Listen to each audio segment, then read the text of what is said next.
નમસ્કાર મિત્રો, આજે ફરી એક વખત શેર બજાર તૂટ્યું. 1000 પોઈન્ટ સેન્સેક્સ તૂટી ગયો, 300 પોઈન્ટ નિફ્ટી ડાઉન જોવા મળી. સતત 5 ટ્રેડિંગ સેશનથી આપણે જોઈ રહ્યા છીએ કે બજાર ઘટતું જાય છે. સારા કારણો હોવા છતાં બજાર ઘટતું જાય છે. આપણે વ્યાજદર કહીએ કે બજેટ કહીએ કે ચૂંટણીના પરિણામો પછી પણ જે રીતે બજાર તૂટે છે અને એમાંય છેલ્લા 2 દિવસથી જે બજાર તૂટે છે એ આપણને અનપેક્ષિત ઘટાડો જોવા મળી રહ્યો છે.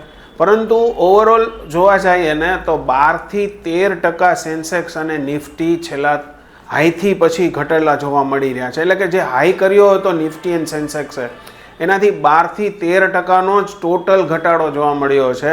એટલે જ્યાં સુધી 20% કરેક્શન ન આવે ત્યાં સુધી મંદી છે એવું તો ન જ કહી શકાય. ઘણી બધી જાતોમાં મિડ કેપ સ્મોલ કેપમાં શેર બજારમાં ઘણા ઘટાડા જોવા મળ્યા છે. ભાવોમાં તોતિંગ ઘટાડો જોવા મળ્યો છે. પરંતુ આજે એક પોઝિટિવ સાઇન જોવા મળી છે કે રૂપિયો જે છે એ સુધર્યો છે. ડોલર સામે 60-65 પૈસા રૂપિયો મજબૂત થયો છે તો ડોલર તૂટ્યો છે.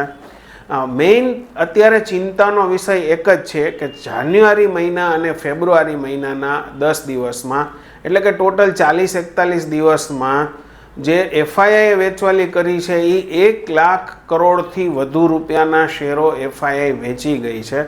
એટલે એકમાત્ર ચિંતાનું કારણ એફઆઈઆઈ છે. એફઆઈઆઈ ભલે 1 લાખ કરોડના શેરો વેચી ગઈ છે ચિંતાનું કારણ છે, પરંતુ ડીઆઈઆઈનું બાઇંગ પણ ઓછું નથી. ઓવરઓલ જેટલું એફઆઈઆઈ વેચે એટલું સામું આપણી સ્થાનિક નાણાકીય સંસ્થાઓ ખરીદી કરતી જ હોય છે.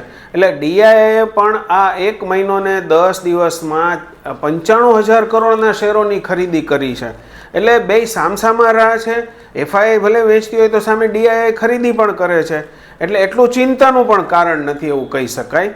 અને ટેરિફની જે વાત કરીએ છીએ આપણે, ટ્રમ્પના ટેરિફ વોરની, તો એમાં આપણે એક નથી ઘણા બધા દેશોને આ ટેરિફ વોરની નેગેટિવ ઇમ્પેક્ટ જોવા મળશે દેશોમાં. અને એને લઈને આપણને પણ જે રીતે અત્યારે ટેરિફ વોરની જે ઇમ્પેક્ટ જોવા મળે છે, ખાસ કરીને મેટલ છે, એલ્યુમિનિયમ છે, તો એ બધી વસ્તુ જોતાં ઓવરઓલ ધીમે ધીમે પરિસ્થિતિ કદાચ સુધરે અને જે રીતે બજાર ઘટ્યું છે પાછું થોડું ઘણું રિકવર પણ થઈ શકે એવું કહી શકાય. બીજું ચિંતાનું કારણ આ ટેરિફ વોર છે. રૂપિયાનું અવમૂલ્યન કદાચ થોડુંક અટકશે એવું લાગી રહ્યું છે, કેમ કે ગઈકાલે અને આજે આરબીઆઈએ ડોલર વેચ્યા હોય એવું કહી શકાય એવી પૂરી શક્યતા છે. જે રીતે રૂપિયાને કવર કર્યો છે અને રૂપિયાનું અવમૂલ્યન થતું ઘટ્યું છે અને ડોલર તૂટ્યો છે, રૂપિયો સ્ટ્રોંગ થયો છે, એ જોતાં આરબીઆઈએ 100% ડોલરમાં વેચાણ કર્યું છે. એટલે રૂપિયો હવે ઘટતો કદાચ બંધ થાય. એફઆઈઆઈ અને ટેરિફ વોર બે જ મુદ્દા રહેશે. એની સામે પોઝિટિવમાં કદાચ આપણને ટ્રમ્પ અને મોદીની મિટિંગ પણ કદાચ પોઝિટિવ થાય એવું બને. ઇન્કમટેક્સના બિલની હજુ પણ રાહ છે, હજુ ટેબલ ઉપર આવ્યું નથી, કેબિનેટે મંજૂરી આપી દીધી છે. આઈપીઓની વાત કરીએ તો ગ્રે માર્કેટના પ્રીમિયમો ઘણા બધા ઘટી ગયા છે, વોલ્યુમ ઘટી ગયું છે, બાઇંગ સ્ટોપ છે અને આઈપીઓ ઓવર સબસ્ક્રાઇબ થતા નથી. એટલે આવનારા દિવસોમાં એવું કહી શકાય કે આઈપીઓમાં થોડુંક જોઈને જોખમ લેવાનું રહેશે. એજેક્સ એન્જિનિયરિંગનો આઈપીઓ આવતીકાલે પૂરો થાય છે. આજે ઓવરઓલ જોવા જાય તો સબસ્ક્રિપ્શન એટલું બધું આપણને જોવા નથી મળતું. એટલે ખાસ રોકાણકારોને એ કહેવાનું છે કે જો તમે 2 લાખ અથવા 10 લાખની અરજી, 2+ અથવા 10+ની અરજી કરી દીધી છે, એચએનઆઈ એપ્લિકેશન કરી દીધી છે, તો 15,000 વાળા મેન્ડેટ તૈયાર રાખજો. જે લોકોએ એપ્લિકેશન નથી કરી એ લોકો 2 લાખથી નીચેના મેન્ડેટ આજે જ નાખી રાખે. એવું લાગે છે કે પાછળથી જો પ્રીમિયમ ખેંચાય અને સાઈ લાઈફ જેવી કોઈ પણ ઘટના ઘટે તો આપણે મેન્ડેટ નાખી લીધેલા હોય તો આપણને ફાયદો થાય. 2 લાખની નીચેની અરજી કરવામાં પૂરો માલ આવવાની શક્યતા દેખાય છે. જો પ્રીમિયમ વધી જાય, પ્રીમિયમ ભાગી જાય તો આપણે 2થી નીચેની અરજી કરી 299 શેરની અને એપ્લિકેશન કરી દેશું. પરંતુ જો એવું લાગે કે હવે દમ જ નથી, એજેક્સના આઈપીઓમાં કાંઈ વળે એવું નથી ને જે લોકો અરજી કરી આવ્યા છે તો એ લોકો એવું પણ કરી શકે કે 15,000 વાળો મેન્ડેટ રાખી દે. 4.5થી 5ની વચ્ચે એ લોકો ઈચ્છતા હોય કે હવે મારે આ 2 લાખ વાળી અરજી નથી કરવી કે 10 લાખ વાળી નથી કરવી, એટલે મેન્ડેટ બધા રાખી અને તૈયારી રાખજો, મેન્ડેટ નાખી રાખજો.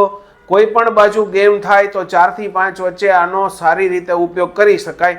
એટલા માટે ખાસ મેન્ડેટ નાખી દેવા. બાકી શેર માર્કેટમાં વેલ્યુ બાઇંગની જગ્યા ઊભી થતી જાય છે, જે રીતે આજે પણ ઘટાડો છે.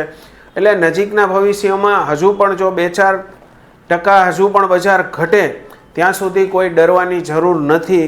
અને આવનારા દિવસોમાં કદાચ વેલ્યુ બાઇંગના હિસાબે સારા સ્ટોકમાં જે રીતે મિડ કેપ સ્મોલ કેપ ઘટ્યા છે અને એમાં પાછું જે 30-40% ડાઉન થયા છે એમાં કદાચ 10-20%ની રિકવરી આપણને નજીકના દિવસોમાં જોવા મળે. ઘણા વખત પહેલાં એવી વાત હતી કે સોનું અને સેન્સેક્સ બે સાથે ચાલતા હતા. હવે અત્યારે એવી પરિસ્થિતિ છે કે સેન્સેક્સ કરતાં સોનું 10,000 પોઈન્ટ આગળ છે.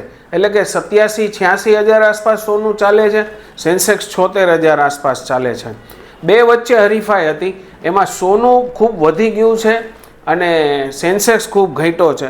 એટલે એ રીતે પણ જોવા જઈએ તો મેરિટ વાઇઝ થોડુંક સેન્સેક્સમાં કરેક્શન આવ્યા પછી વેલ્યુ બાઇંગ આવવાની શક્યતા એટલે જોવાય છે કે જે રીતે ઘટ્યું છે એ રીતે જોતાં કદાચ સેન્સેક્સ થોડોક અપ જાય અને સોનાના ભાવમાં થોડોક ઘટાડો એકાદ મહિનામાં આપણને જોવા મળી શકે.